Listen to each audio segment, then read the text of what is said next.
sit? Should I sit? The court is in session. The judge is in the chamber. Oh, wait. Yeah, well, you guys all enjoyed the feast so far and enjoyed the wonderful lecture that's been given so far and more coming. And how are you doing? Good. I've seen these guys before and we have a new face. How are you doing? Very good. Nice to have you here. And how is Florida? Good? And the family, everybody's doing good? Yes. Very good. I heard Shakti said everybody is good in her family and all that. And the family are okay too. And Quebec doing good? Yes, very good. You know, somebody told me Quebec is one of the prettiest cities in the world. Oh, it's one of the pretty, yes. I spent there like around a week. Yeah. I didn't get, I did a couple of parks, something like that, but I didn't get to go. Do they mean the winter or the summer? The winter is The winter it's nice too, also. okay. Yeah. Probably in the summer, mostly. Mm. And how are you doing? I heard you already preaching the mission all over the world. You start mission work already, huh? How did you hear about us? About the mission? On the internet. Internet? Just came across it or somebody? Yeah, I don't remember what What you know what I was looking at that I ended up looking at this site. Yeah. And you took the grades on all the way to Himalayas? It's in Himalaya. Actually, I'd like to reach to Himalayas and then the Far East, because they are waiting for Maitreya to come and purify. Of course, some of them say, Buddha said that Maitreya come in 5,000 years. Other people say it's in 30,000 years, and another person was telling around 700 years, 700,000 years from Buddha to come. But I actually, when I was in the university of Mississippi, I read that Buddha said it's 2,500. And then I had the name, but I didn't have the whole mission revealed to me. So I said, well, that's interesting. But I just, passed over it and forgot about it. Later on, when the revelation came, all that, I remembered, I read it, I couldn't find where it was when I found it. And recently, actually, I looked for it for a long time to find where was that prophecy. And recently, around a couple of months ago, John Howell, that joined us and gave the revelation, and it's in his website. In that also, he confirmed the same thing, that Buddha really, he said 5,000, but later on he cut it to half and said 2,500. And so, there are a lot of groups in Far East, Maitreya groups, that they are very much waiting for, Maitreya to come. And some people say Maitreya, of course, evolved from Mitra, which was the god from the Zoroastrian, which is supposed to be the last prophet who will come and destroy the bad, and Ahura Mazda, the real God, will eventually prevail to, and humanity will have the good life that they've been promised, or the Jerusalem, or New Jerusalem, that all, the Old Testament, New Testament promises. So I like to see, if we can reach to the Far East philosophy, Far East people, and bring them to the mission and expand the mission to Far East also. But right now, of course, we reach to whoever like the mission and what we say makes sense to them.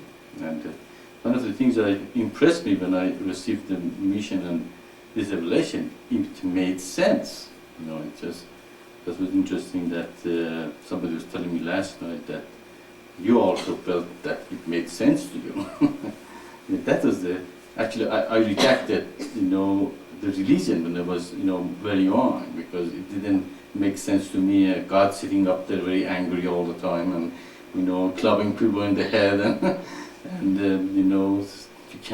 you have to follow a rigid, thing in your life, otherwise you go to hell. I said, okay, I can't believe, such a being can, sit there and be so far away from everyone and expect everybody, do that.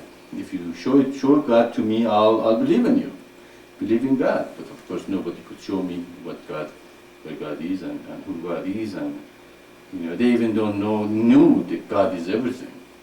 If they even told me that, it would have made a lot of sense to me, because God is everything. Okay, yeah, I can relate to that. Okay, this is God.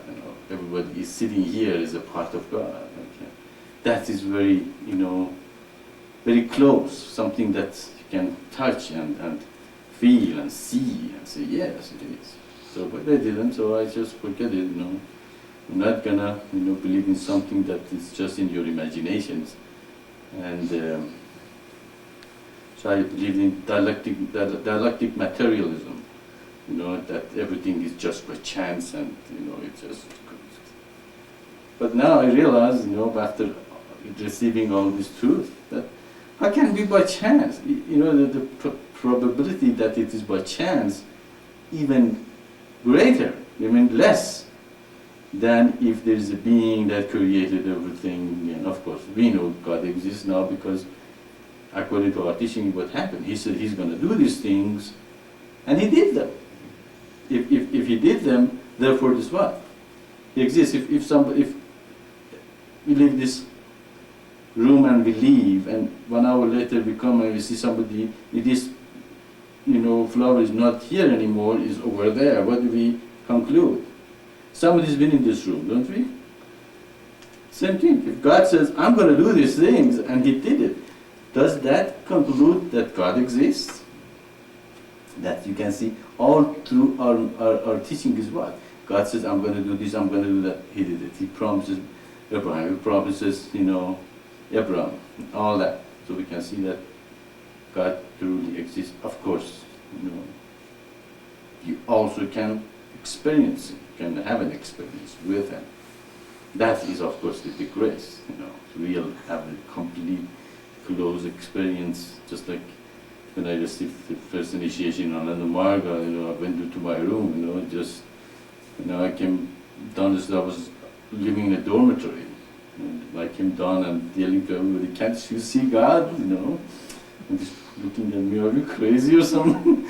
Are you flipped or, and they were watching television, in the television, in the dormitory, everybody watching this crazy program, and somebody comes in, and I said, can you see God? And they could not see it, could not respond. And that is the grace of God. That is the only way you can feel and see and be with God that close. So that's why our teaching is, even intellectual people can relate to it. Okay? In intellectual, also they have never had that close experience with them. Or a person who have never experienced that closeness, or see that, God really is everything. Okay? There's nothing that God is not. There's nowhere is not God. Okay? There's everything and everywhere. That there is, you cannot. That's why they said devil exists. I said, well, where is the devil? If God is everything, where the devil fit in a place? It can't be anything. The devil is really our delusion of separation from God. When we are deluded and we are separate from God, then what we do? We do things that are not godly. That's with the devil, isn't it? The devil is trying to tell us to do things are not godly, isn't it? That's what all the religions say. Christian, Buddhist, Muslim, they call devil and shaitan or Satan. They say what? He deceives you. He gets you away from doing godly things. What deceives us? That umbrella we have over our head. We separate ourselves from God, and then we fall, and then we blame everybody else but that little thing that called ego. Okay. Probably it's not that little, but it is there. Okay. So you have to shatter that ego. And when we shatter that ego, what happened? The umbrella is not there anymore. It's you and God. We're connected directly to God. Actually, we should have only two consciousness. The conscious mind and unconscious mind. We shouldn't have any subconscious mind. That's the problem. That's what ego is. That's a subconscious mind that has been created for us for so many lifetimes. Our fears, desires, attachments, things that, it makes us from, getting away from all the bondages of life. Okay. And actually, recently I realized there is that organization called, that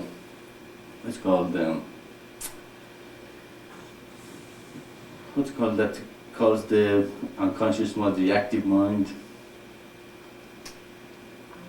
They have Scientologists, yeah. Scientologists are pretty interesting stuff for a lot of people, like a lot of artists, they belong to them, not actors and things like that and all that, and they have really they work with the subconscious mind. Okay, they say you have this fear you have to get rid of. So even I realize they are part of our teaching. Okay? There's a small part just about this subconscious mind.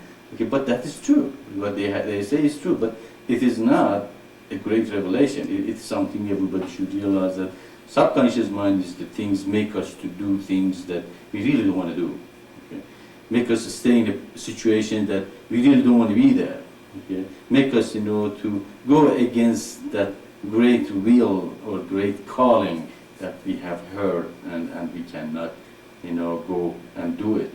But just hold us down and makes us unhappy and afraid and fearful and sad and all those things that is related to the ego and the subconscious mind. So really, ego and subconscious mind is almost the same thing. And so it's interesting, even Scientologists are a part of our teaching. Do you remember I was talking about the little creatures in everybody that, if you keep them in the light, they eventually die and all that. So I'd like to see that Buddhists and the forest people also come and join us. Of course, everybody else also with them. And does anybody any questions? You were just talking about the subconscious mind. Isn't that what hypnotists work with? Is they get in there and work with the subconscious mind? And so they're really hypnotism. How much does that have any value in relation to the? Yeah, it has some values. It can bring some awareness to you. Oh, there's people on the internet. I don't think they heard a question. Do they have a question? They couldn't hear me. Oh, okay. Yeah, Kyosha has a question. She's gonna say it in the speaker. Maitreya, you were talking about the subconscious mind, and I was wondering about the subconscious mind, that it's used in relation to hypnotism, and I was just wondering, as far as the mission teaching, is there any value in the use of hypnotism? Yes, hypnotism brings some awareness to the hidden parts of your being and has very limited value. But the greatest value comes when you face your fears and attachments and desires and your meditation, and eventually keep them in light for a long time until they dissolve and they are no longer there. But hypnotism is just scratches the surface. Okay. So it's okay. It's usually people feel better when they are hypnotized and they see some of the parts that they haven't seen before. But because the brain pick up much more detail that what we remember. That's why sometimes they hypnotize people. Before that they never remember the car's number, registered number. Okay. But when they're hypnotized, they remember exactly what the number was. Okay. So mind picked it up, but memory cannot remember all that detail. So we pick up much more detail, and that's why sometimes in the sleep, we remember greater detail than when we are awake, because mind know, what we saw, or how our life is, or because of the law of the perception. Sometimes we see things that are not good for us, but we say what? We say, we did not see that. That's the law of perception. We see it, we encounter it, we already know our problems. You see that? That is the good thing about it. Okay? But we usually say, oh no, that's not my problem. Okay? That's when meditation make you come face to face to yourself. Okay? That's a scary things to do. Okay? Nobody wants to really face ourselves. Okay? Because the scariest thing is what? As I said many times, the person you really shouldn't lie to is yourself. If you don't lie to yourself, you don't lie to no one else. Okay? And believe me, 99% of the people, they lie to themselves. Okay? And if we get a place that we would be able not to lie to ourselves, we really are connected with God directly, because there is no subconscious mind left there. There is no separation there. Okay? Subconscious mind make us to do things, to say things, to believe things which are not true. Okay? And it's more comfortable to be completely truthful. It's not really scary for a lot of people, it's scary for the society. Because if somebody is completely truthful to the society is not truthful to itself. Okay? And that is sometimes, that's why they kill the prophet sometimes. Okay? Most of the time. But sometimes they kill them most of the time. Because they come and say what?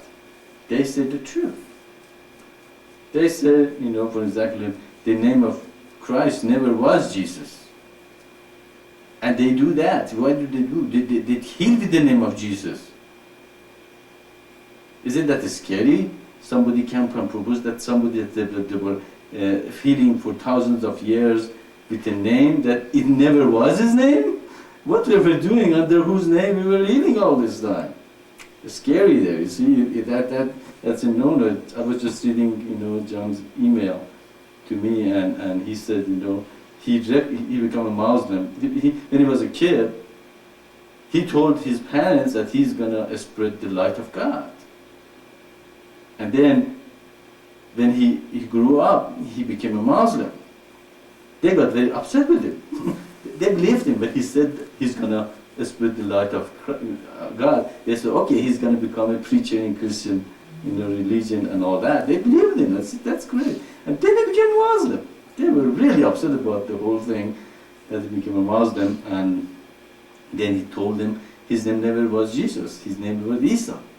And they completely, rejected. What's he was doing? He was saying the truth. That why a parents become so upset about their kid when he is saying the truth? Did they teach him to say the truth when he was growing up? Probably they did. Now he telling them the truth. Do they want to hear it? No, they don't want to hear it. That's what we all have to become. We have to become that truthful to ourselves, to society, to our search for the truth. Okay? If I say many times, if I say something doesn't make sense to you, you shouldn't accept it. I said, no, you are saying this doesn't make sense. Okay, let's talk about it together. What makes sense? Okay, I'm seeking the truth. If yours of the truth is greater than what came through me, fine. I accept that truth. Like I said, let's find if somebody who has more truth than I do, or the mission do. We're all gonna follow him or her. Okay. Find it, we'll do it. Okay. Fortunately, unfortunately, it's 20 years we haven't found anyone really have revealed anything even close to what mission has revealed to humanity. Okay. So all of us are really working on ourselves. That's what they said. The only person you can really help is whom? Is yourself. Okay? If you help yourself and become that truthful to yourself, You have the truth. People might reject you in the beginning, you know. When I started the mission, you know, as I said many times, I was supposed to finish. I was almost finished my education. You know, my parents were waiting for me, you know, to go and get a good job and take care of them. That's kind of a cultural thing. It's not an option or a choice, you know. Like here in the United States, you have a choice to stay with your parents or not, take care of them or not, or put them in the, you know, away to, you know, to the nursing home. It's obligation. It's just required of you to do that. Okay, and then suddenly, you know, you realize that you have to do this mission, and you stay here, and you know, and I have to tell them, you know, I'm not gonna come. I told them what I claim. Okay, that it is the last revelation that Muslim, Hindus, Buddhists all were waiting for. But later I got flipped. I got crazy. I was, you know, lonely here, and you know, in another country, and they were crazy.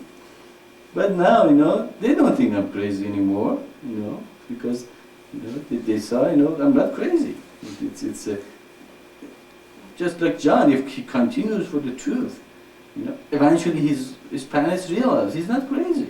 Okay, and I think he's been called for something for greatness, because the things he found in the revelations, I mean, in the prophecies that to come, you know, they're incredible. There's something that even we didn't find ourselves. You know, I've never really searched for what prophecies are fulfilled.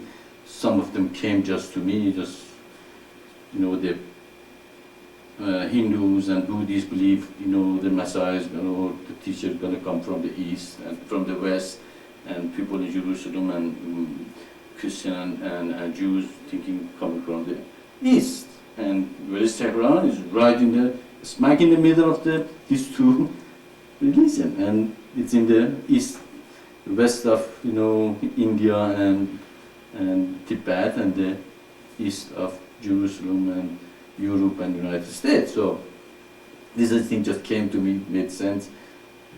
Even under the Maya, I eventually sat down and read many prophecies and put them what we have in the website. And what John came with the things he came up with, it's just incredible. It's just if you read that and still you don't see it, then you are blind. Absolutely, you know, have a blind spot. And but I say, still with all these things, if somebody brought something greater and we don't have the ultimate truth, I'm for you, I'm for that truth. But as I said, we haven't found any, and any time we discuss anything, any problems we have in the world, always we realize the answer is where? The answer is comings of light, the eternal divine path.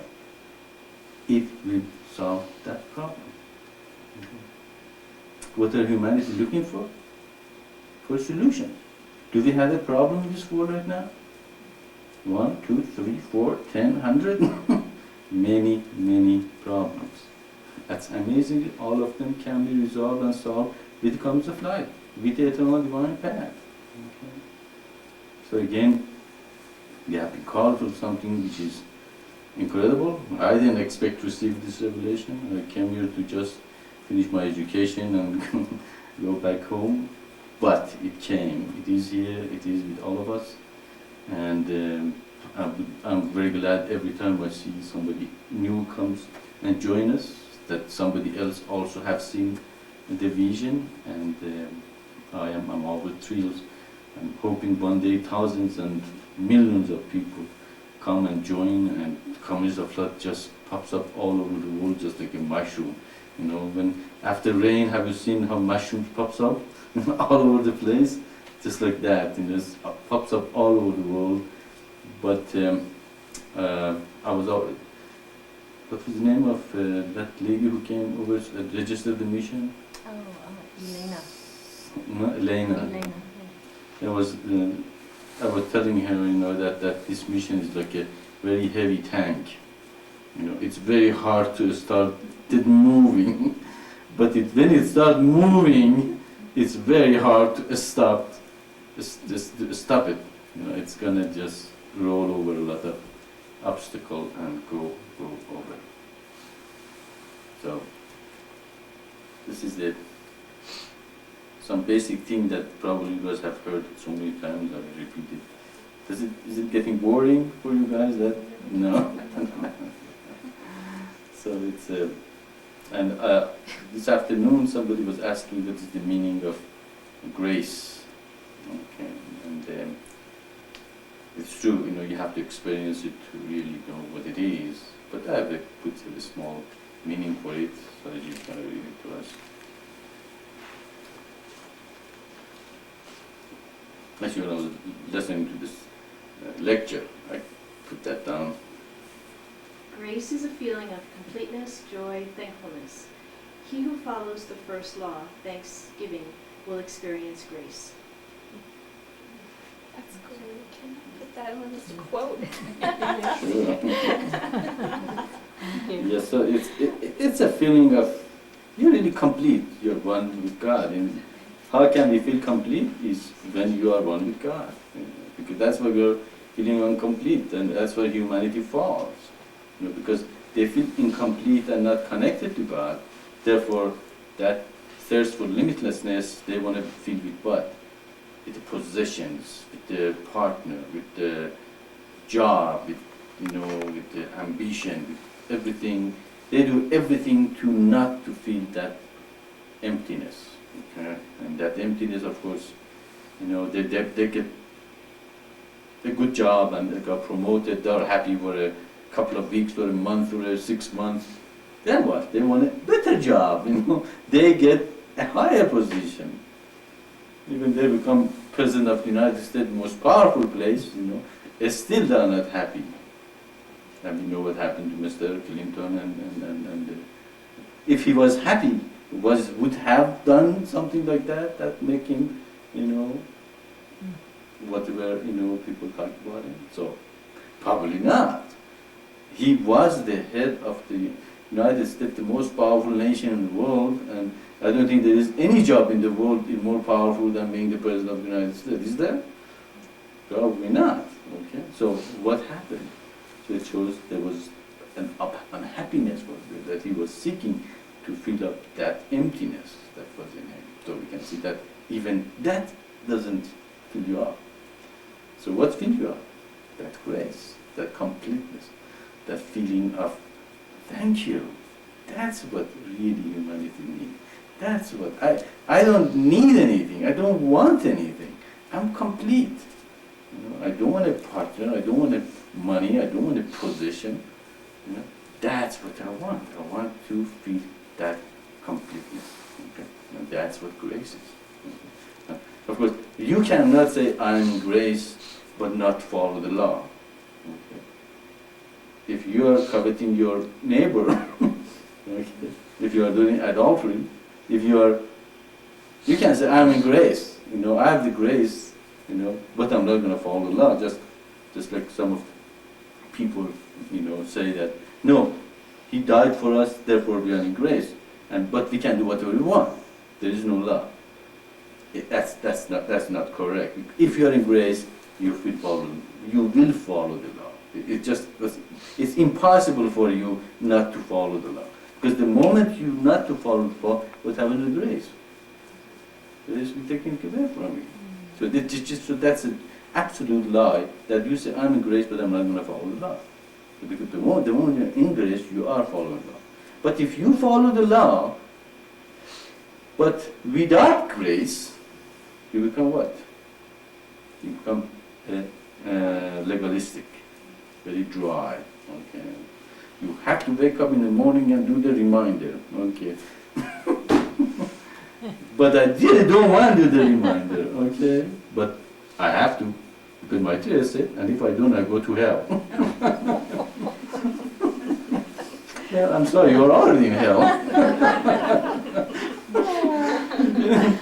Where's hell and heaven? Is right here and now. You're not going to die and go to a place called here's hell, here's heaven. We put you here, we're going to fire, you're going to burn for eternity, and you go to heaven, you're going to have all the fruits all over you. And no, It is right here, and either you're in heaven or you're in hell. It's nowhere else. Okay, don't look for heaven and hell after you died. Also, the only thing happens when you die is if you have been a good person, if you have meditated, if you really try very hard, the death is very simple thing. It's just a transition. Okay, but if you don't, you hang into life. You don't want to go. You fight. You kick. You think, and usually you have a hard time to die. Okay, just like that Indian Joe's one morning he would wake up and say, "This is a good day to die." He would go and just put his bed at the top of the thing and lie down. The afternoon he was gone. No problem. Okay. Actually, if you are a good yogi, you know when you are going to die 6 months before you die. But the prana is not going to come to the body anymore. It's going to leave the body. Okay. So we have a great mission here, and we have a wonderful to create on earth. Humanity is in the brink of the evolution, in the next step of being in a great beings. Okay, and I'm going to be with you guys for 50,000 years. Can you believe that?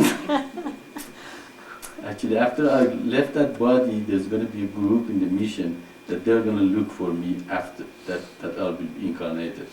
For a while, I decided not to come back. That is my last lifetime. I just said I had enough of this world. I don't want to come back anymore. But then I saw this mission probably needs much longer than one lifetime to get it going. So we're going to have a committee that is going to look for me after I'm dead, just like a Hindu, Buddhist, Tibet. Yes. Can Lyra be part of the committee? Lira is our cat, is our cat. She'll find you. And actually, before him, we had this cat called Kanka. Kanka means God in Hindu, in Native American language. And he got leukemia and died. Okay. And I told Isaac, you're going to wait 8 weeks.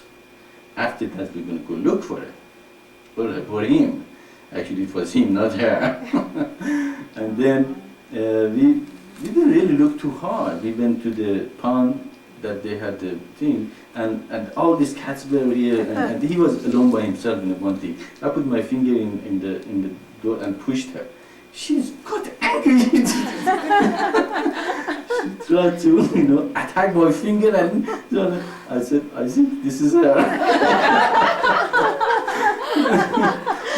Tango was the same way. He was very, you wouldn't push him around. He would fight with you. And we told him that brother, and he looked at us and said, yes, he sees her. And then we got him and brought him. I don't think she realizes that she died, because she do exactly the same thing that Tanka would do. Exactly. And that's absolutely conformed to incarnation. Okay? Even in the animals. Okay? And I said many times, how can God give us only one chance? Okay, just give us one lifetime and say, okay, this is it. Either you make it or you go to hell. What kind of God is that? Sadistic or is a problem? So, but if you give us many chances and put it in many situations, as at the end of the this cycle of the universe, we didn't make it. Does it have a valid reason for not let us to go to pure consciousness and say you stay out until the next creation? That's much more compassionate and much more true. So the reincarnation is correct, and if that is true, then I'll be back, with you guys. But you have to find me. Again? Again? Again. Can we have a clue before you go? Maybe where That's a good question. What your clue can be? Show the baby the great science. See what the baby does. Yes. That's the same. No, the first seal, the second seal, the third seal, the fourth seal. I don't know, that's a question, good question. What the clues you can look for? those guys, you know me, you know, how would you know that same? You'll be the one hugging the so. I mean, The one who's one-pointed. Yeah. okay, that's The good. Buddhists, don't they set out items that the previous owned, and then they pick from those Right. items? That's right. That's yeah. true. You have to put all your stuff somewhere. The problem, I don't have much of a stuff. I give my stuff with that. Then you give me so you give somebody else.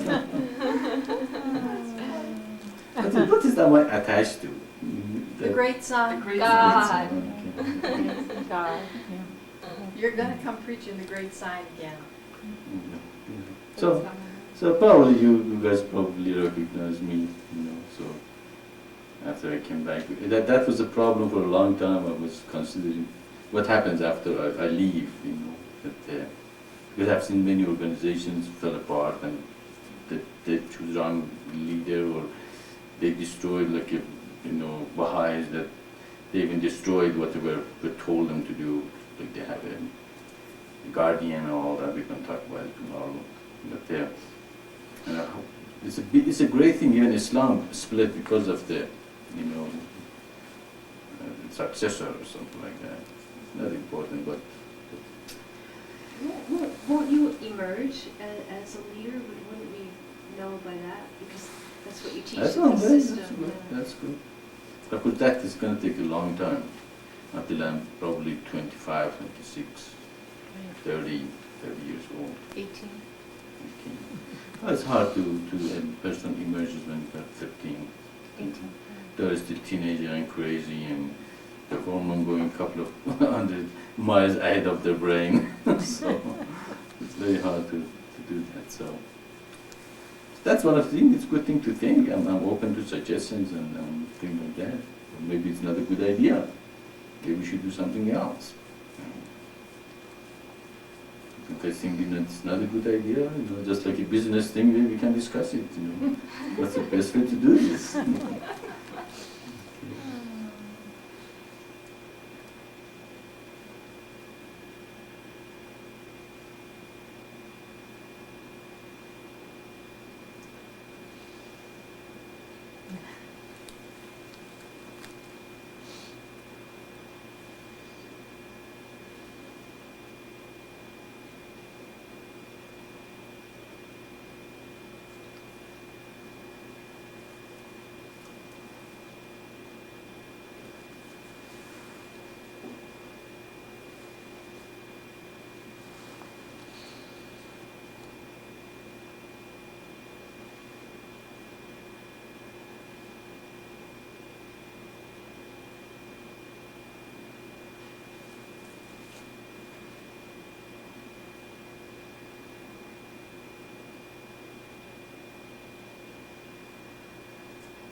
Hello, I just lost contact with the mission.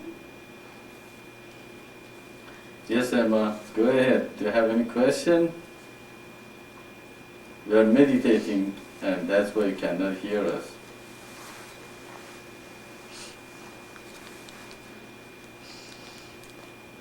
Is John here too? John is here? That's good. How long has he been there? If I knew John is here, I wouldn't talk about it.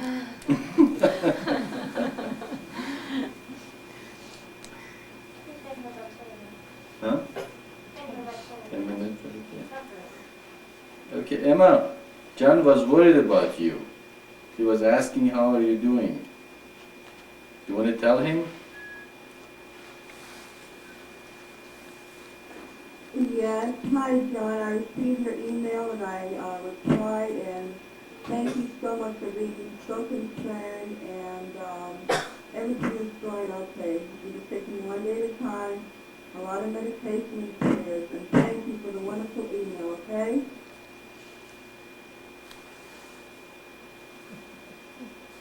Okay, that's good to hear. The things are going okay. Shalom, everyone. Salam, John, how are you? Is everything okay with you too? Yes, everything's going great here. That's Just good. all by myself. Well, I hope it doesn't take too long that you'll find a lot of people that want to join you and then come and stay in our satsangs and maybe even create a community of light there where you are. Young people, especially in the university, they are very receptive to new teachings, and their mind is not made up. They are not in a family or in an environment that takes them from being open to the new truth. And in the university, they teach them to be open and open-minded. They are much more open-minded than anywhere, unless they're already brainwashed to a specific religion or a specific way of thinking. Then it's probably even more difficult to to see the truth. Of course, I myself studied in the university, and when I came here in the United States, of course, as I said, I did not accept gods in Islam because the God was very far away, and it just couldn't relate to something up there that I cannot even touch or even know him. And so it was a very very unreachable God. Okay, but when I heard that God is everything, the first time I heard God is everything, it made so much sense to me. I said, yeah, I can see that, I can relate to that. Okay? But something up there, sitting up there, sitting on I don't know, it's sitting somewhere, that the way they say it, I could not relate to it. And of course, now there's no doubt, and 99% of humanity really don't believe God exists. And that's what we have to believe. It's not something that you have to believe, but you really know that truly God exists. And He's incredible.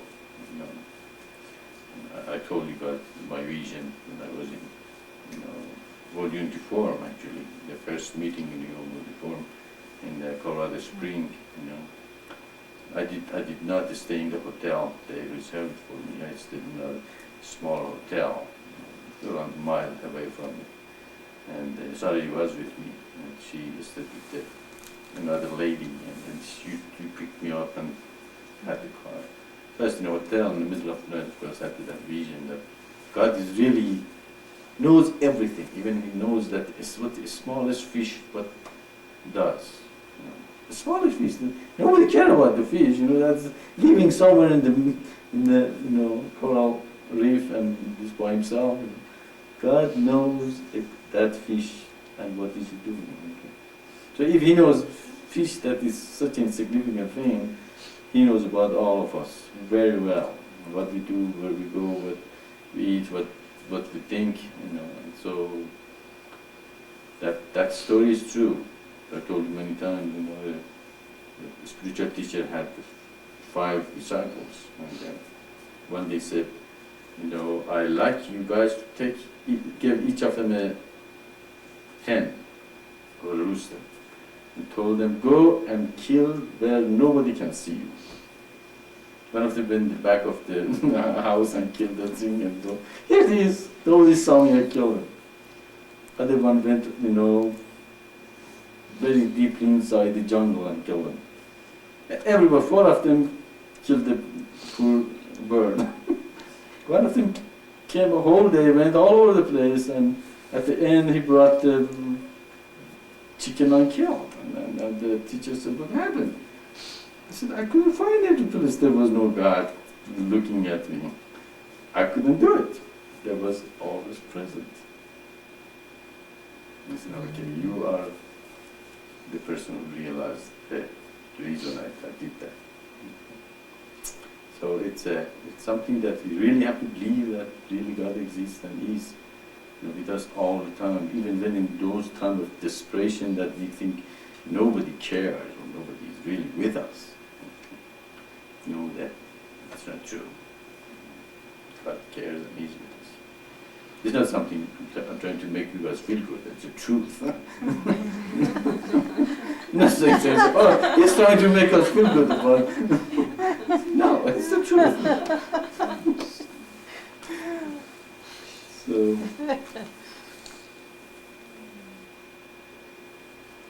okay, anybody in internet has any question or anything you guys want to talk about?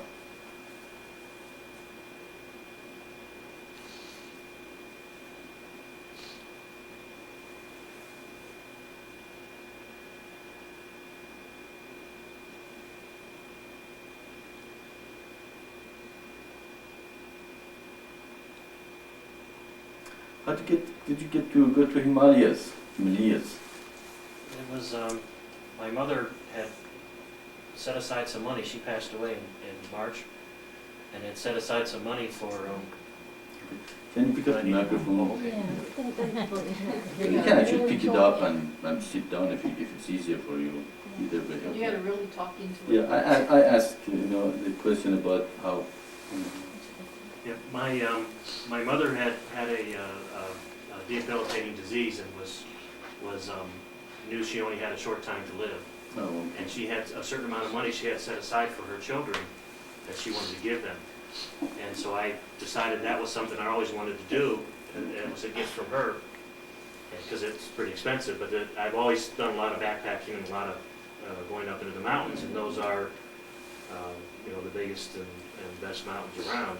And also I think it was something to do with just seeing, after being in the environment here in the United States, I wanted to go somewhere completely different, and also not just the physical part, but the idea of it being Buddhist and Hindu, and just seeing a whole different culture, just for that experience. Did you have any attraction to Buddhism and Hinduism? Not really. I had I read some Zen Buddhism. In fact, I was at a Christian retreat when a Zen Buddhist person told me to read certain Zen Buddhist scripture, and so I always was interested. But again, the common sense thing was that I kept looking till I found your truth. It was a matter of, there was truth in there, was things I liked, but I couldn't stop there. Mm-hmm. And so I kept going. So that was part of that. Seeing that over there is part of that idea of seeing bits and pieces of the truth, and that idea too that I just I wanted to be around people that had a completely different upbringing and a completely different background, and so it was very good for that. So that you went to Himalayas, and did you have plan to see this person, this Lama, or? No, I had read various materials before I went. I went to an area called Crystal Mountain Monastery, very remote. It's about a 150-mile walk from where we flew in and then took a bus to the end of the road, and then walked 150 miles up into the mountains. That's a lot of walk. And there is Shea Gompa, which is kind of a famous. There's a book called The Snow Leopard, and it's in that setting. It's a very remote setting. And they said that at times there were the lamas and the monks were either were there depending on the pilgrimages or depending on their scheduling, that and you didn't always have access depending on what they were doing. That I had read in a National Geographic magazine that if you gave them a gift, maybe, you know, something to kind of Entice them. yeah, entice them to come to talk to you, or something that would maybe set you apart from the regular throngs of people. And that was at a time when I had read a lot of the things off the internet and was, you know, believing in these teachings, and something inside of me just said, well, this would be a good, you know, something I don't know if I just had, you know, it was an instinct. It just said make the sign, and maybe I would give that to somebody, or that I was meant to deliver it over there to start something or not. I don't know. So just, Did you tell them that you got it? Or? It turned out that we were late in the season, close to the snow, and when it snows there, it's over. You have to spend the rest of the winter there if you don't get out, because we had to go through waist-deep snow over 17,000 miles to get out. And even there wasn't in summer. yeah, it was was at the very end of it. It was in October, and so most of the time the monks either were hiding because they often go meditate for years and years, or You meditate too much. and so there was also too big a language difference there, because it was most of the people I was with spoke Nepali and very little Tibetan, and this region, even though it was Nepal, is more Tibetan in its influences, and so it was very sketchy. It was You speak Tibetan? No. No, Pali. No, I didn't speak either one. I spoke English, and I see. the guides I was with spoke English and Nepali and a little bit of Tibetan. And in fact, one of the monasteries that we went to was pre-Buddhist, was Bon Po, or Bon religion, that was even farther back than the Buddhist. And but The Buddhists are so many branches, so many Yeah. different things. It's yeah, amazing. it was different ones. They most of the time on their in the temples or in the monasteries, they had pictures of the Dalai Lama. So I believe they were most of them were followers of the Dalai Okay, Lama. they were the higher path, you know. Yeah. Not Mahayana, the other one. But most of the places were pretty old. I was told one of them was well over 1,000 years old. Okay. And so I tried to. It wasn't much chance. I was hoping for some conversation with a couple of the lamas, but it was too difficult. And I did give them, you know, one of them the sign and just said it was from Maitreya. That was a mandala, because I knew he would probably know that word. And he held it up here and accepted it and then put it on to the altar. Yeah, that's amazing. That great sign is everywhere, and now is in an altar in Tibet, at a place that is not even reachable usually. I was actually very thrilled when I heard about that. That the great sign is it's been taken, you know, in such a places, and I'm hoping eventually Tibetan and eventually people, they see the teaching and say, yeah, that's what the prophecy was, and it fulfilled it. And one thing I think that they did was very easily recognized was the swastika in the middle, because it was carved in doorways, and it was all inside the monasteries of places that were, you know, thousands. I told one of them, they said it was 1,500 years old. Have you seen the book we just put over the internet? It's all about swastika.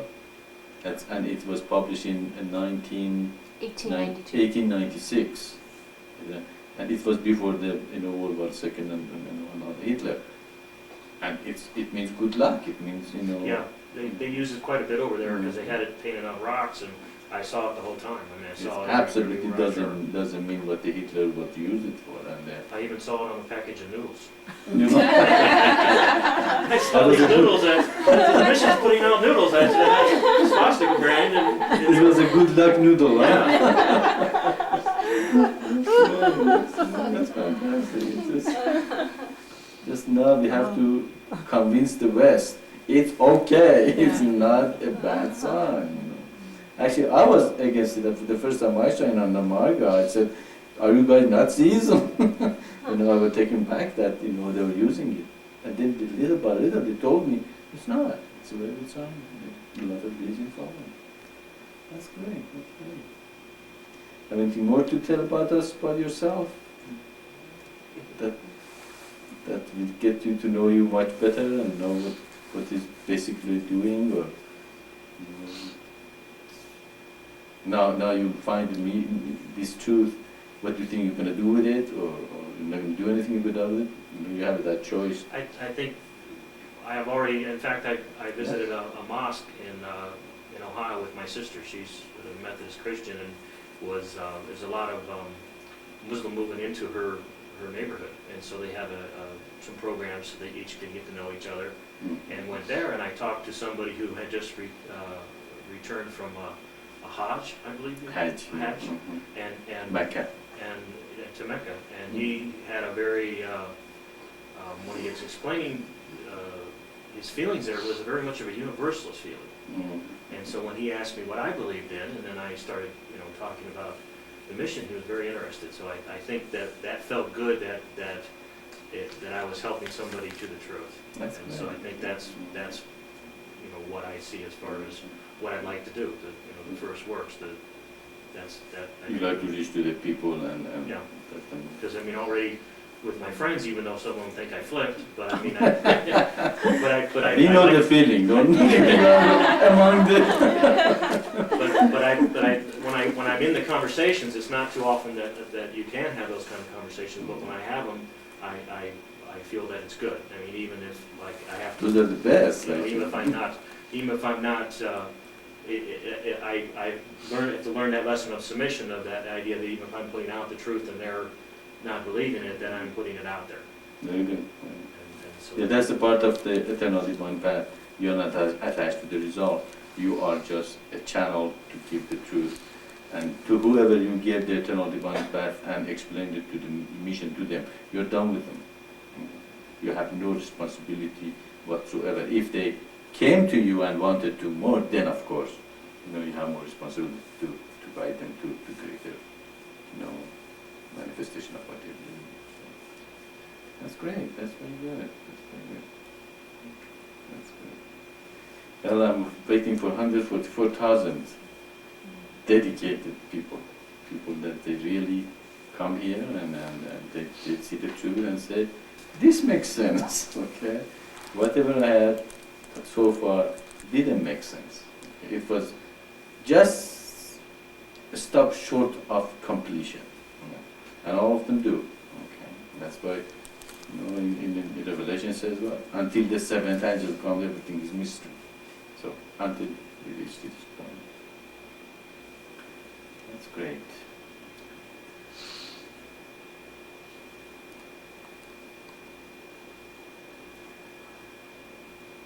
Do you have any question at all from all your readings, though, and teaching, anything that bothered you or like to discuss it or bring it up here?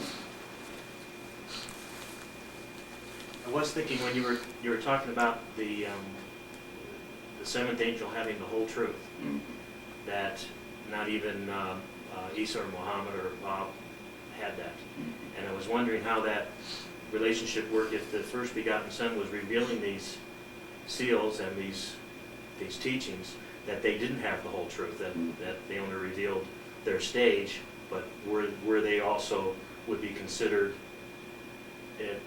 completing the eternal path before creation, and then then does he then have to go through that path again, as far as the reason why he's not revealed in his stages? Very good. But of course, according to our teaching, that the first begotten Son went through the eternal divine path even before creation.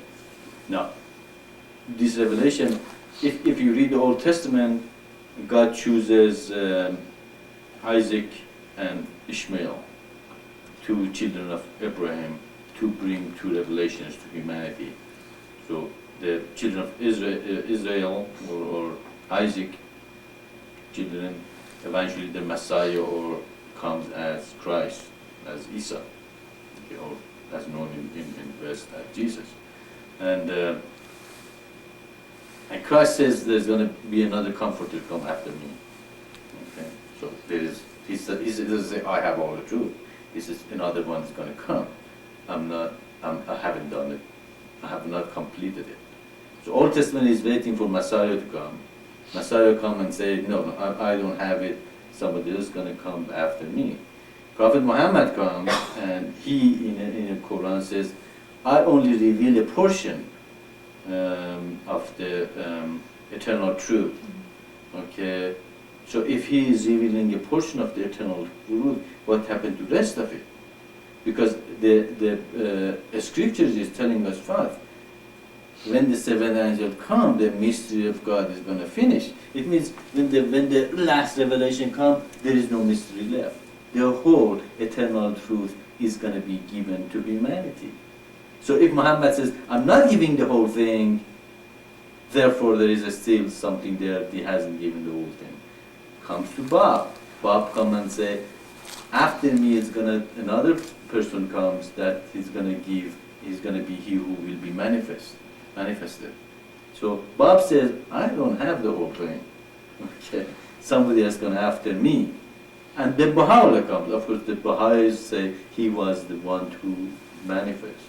Okay, of course, as John showed it very clearly in his writings, and I, of course, in a lecture mentioned some of the things he has also, mentioned that, that Baha'u'llah wasn't the last one.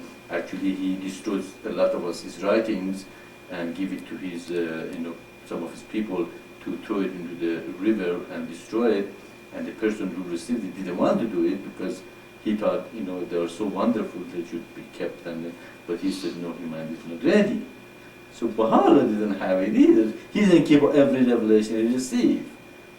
But we claim we didn't hold anything back. All the 7 seals are opened. Okay? That is why it makes so much sense to the people who eventually see this truth. It is so complete. If it was incomplete, I wouldn't accept it. Because I was looking for the truth. Why didn't I accept Islam? Why didn't I become a good Muslim? There was something completely not right. Okay? It wasn't something that it just couldn't hit me completely. Just like there was a great fight or enmity between Sufis and fundamental Muslims. Okay, Sufis are working to love God with all your heart, mind, and spirit. Okay, and they are on that spiritual level. And the fundamentalists are, no, you do this and you do the namaz and that's it. If you don't, you go to hell. Why? If they're both preaching Islam, why there is so much enmity between them? In our teaching, that doesn't exist because we believe in a mystical path. Okay? Mystical path is the essence, the spirit of our teaching. Therefore, meditation and loving God in all your heart and spirit, Sufism, Hinduism, Buddhism, which is say what? Know thyself to know God, or be still and know that I am God, is a part of our teaching. Therefore, the Sufis are welcome to it. I have no enmity with them. The Buddhists, we don't have any enmity with them. Hindus or saint in Christianity, we understand them because they had a direct experience with God. Okay, therefore there is no problem there. So we can see that mystical path is covered. The Old Testament, the New Testament, the Quran, the Baha'i teaching, Upanishads, all the teachings of the Hinduism and Buddhism. Everything on earth there's a part of us. How can you add anything that already covers everything on earth? It's complete. It's perfect. Okay. And as I said, I'll try to find fault with our teaching many times. Okay? And I can't find it. It's amazing how perfect it is. How perfectly fall to each other. Okay? And if you can find the fault, then when people ask questions and I explain it to them, I usually ask, does it make sense? I've never heard somebody told me, no, what you say doesn't make sense. Okay, they always say, yeah, it makes sense, and that is what this teaching is all about. It just makes sense. So it covers mystical path. It explains the Old Testament clearly why God chose a people as Hebrews. And wanted them to act them as king, okay, and divided them to 12 tribes. Okay, what is a tribe? It's a community. Okay? And what kind of community was it? That the Spirit of God was with them. They accepted God as, a spirit of the community.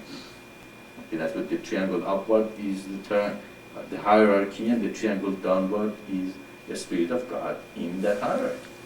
You put the God out, what happens? You don't have the commons of light. You have a community, you might have a community, but you don't have the commons of light. Okay. Commons of light have the triangle downward also.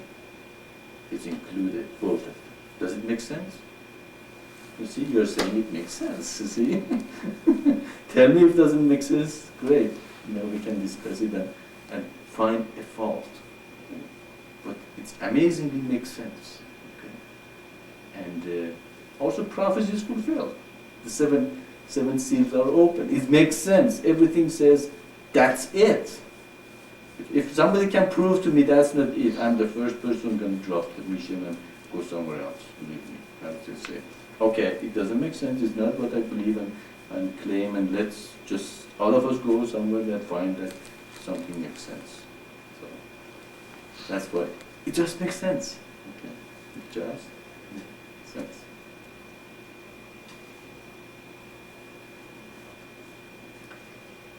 You got a question? No? That is it. And so it's something that we have to give to humanity. We have to make them realize it makes sense and love them. Love all humanity. We are the lover of all worlds, of all humanity. We don't separate them. We don't bring destruction to them. And that is what they need. They need that acceptance. Just you're accepted as you are, and love them as they are, and then they feel the grace, they feel the love, they feel that they're not judged. Okay? You're Muslim.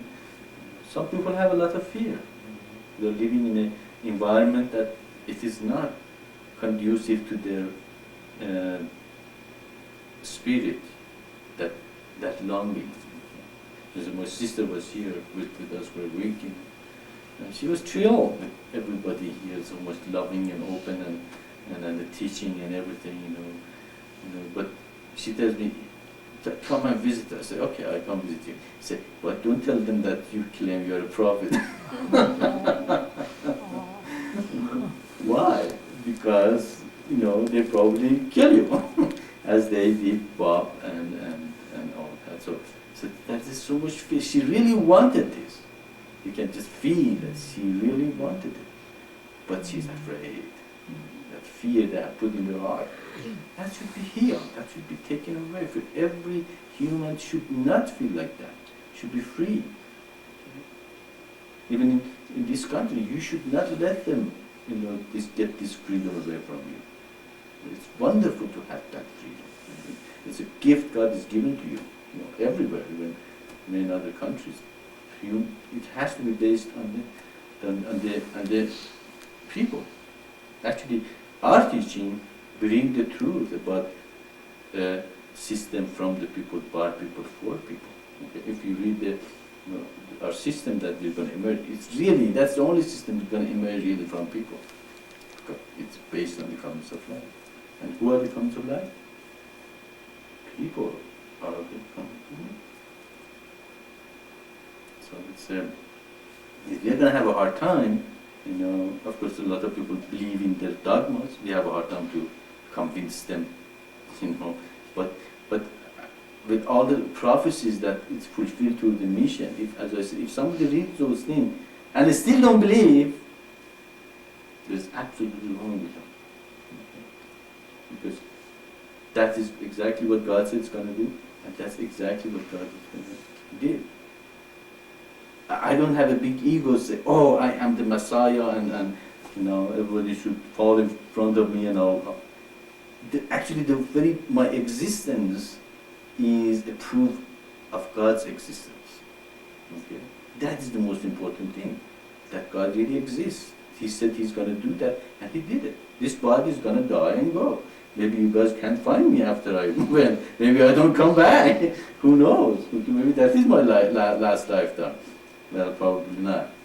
I don't think I can stay there too long. I have to come back. Let's continue this mission to get done. But most important thing is this body is going to leave. What gives you this beautiful truth out? That's a spirit behind this body. What is that spirit? God Himself. And that is the very concept of Messiah. Messiah is not the body, is the spirit of God manifesting itself to earth. And that spirit is something you have to hang into. Not to this body, not to make a statue and pictures and all that, worship that and get caught in that and you never go to God. But the spirit behind it, those truths, the message. Okay. Not the messenger. Messenger is just a channel. Message is the most important. So, that's what you're here. That's what you're being called here. Okay. To realize what you guys didn't realize what you got yourself into when you started, did you? But you have now to realize what you got yourself into. To me is wonderful, but it needs a true deep meditation that we are here now. What? Okay. It is the cultivation of all the prophecies and revelation of God. Okay. We have created great religions with the pushing of the eternal truth. Okay. Now what? We are going to do with the whole eternal truth. Okay. This is the cultivation of everything that humanity, did so far.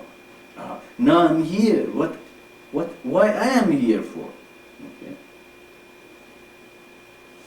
You have to recognize that, call why you are here and then respond to it according to your abilities. Of course, I'm here, I talk to you. If you have an ability, you want to, utilize it, we can sit and talk about it, how we can utilize that ability. But you don't have to destroy your relationship with your family or with your background or anything like that. Actually, we love to have connection with our family. They are our bridge to the world.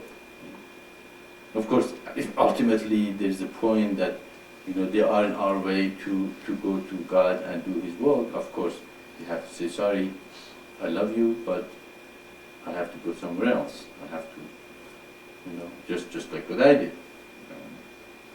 As I said, they were waiting for me to go back and get a job and take care of it. What did I tell them? I love you, but I'm sorry, I have to do this mission. This is more important. Were they taken care of? Yes, they were. Actually, my sister didn't know why he was forced to take care of my parents after I didn't want to go. I told her that I was very concerned because I was the only person they were really ready to take care of. And then something happened, my sister had no choice but take care of him. She was joking, she said, that was your fault then. That I got to that point. But it will be taken care of. And, but we have to prove to them they are not crazy, they are logical, and that teaching makes sense. Okay.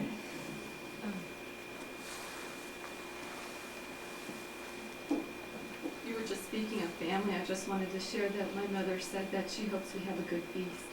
Very good, very good. Keep our love to her too, and hopefully she's gonna come and join us one of these days. I think that is what we like to do. All the family can join us. That's we want families. We want people that they have strong families. But of course, they are believe in a lot of belief that they have brought up with, and sometimes it's going to be hard to do that. Okay.